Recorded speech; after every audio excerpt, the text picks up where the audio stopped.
စန္ဒကျမ်းမာရေးအတွက်ခေါင်းလျှော်ပြီးဘာတွေရှောင်ရမလဲဆိုတာသိပြီးပါပြီလားစံကေတာကျမ်းမာလာပါဖို့အတွက်ခေါင်းလျှော်ရေးကောင်းကောင်းသုံးရုံတင်မကပဲခေါင်းလျှော်ပြီးတဲ့အခါမှာလည်းစနစ်တကျဂရုစိုက်ဖို့လိုအပ်ပါတယ်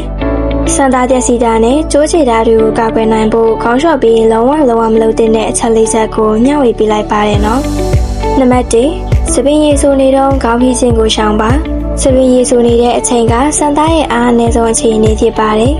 အဲ့ဒီအချိန်မှာဘီးနဲ့အတင်းဆွဲဖိလိုက်ရင်စပင်းတွေပြတ်ထွက်ပြီးကျိုးချလွယ်တတ်တာကြောင့်စပင်း6ခါနီးစားမှသာခြေချင်းဖိပေးပါနံပါတ်2တပတ်နဲ့အတင်းအထန်တုပ်ခြင်းကိုရှောင်ပါ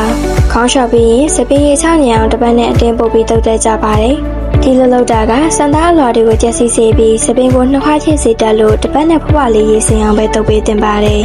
နံပါတ်3စပင်းမ6သေးပဲအိပ်ရဝင်ခြင်းကိုရှောင်ပါစပင်းဆိုးချင်းနဲ့အိပ်လိုက်တဲ့အခါခေါင်းနဲ့စန္ဒအကြားပုတ်တိုင်မှုကြောင့်စပင်းအရှုပ်အထွေးပူညာစေပါတယ်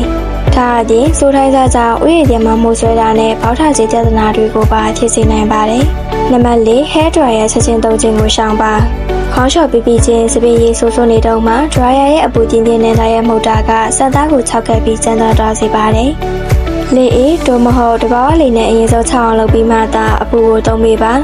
ကျမ်းမာလာပါရဲ့စံကေတာကိုပိုင်ဆိုင်နိုင်ဖို့ခေါင်းလျှော်ရုံတင်မကပဲရှော့ပြီးတဲ့အခါမှာလည်းဒီအချက်လေးတွေကိုတတိပြုပေးကြဖို့အကြံပြုချင်ပါတယ်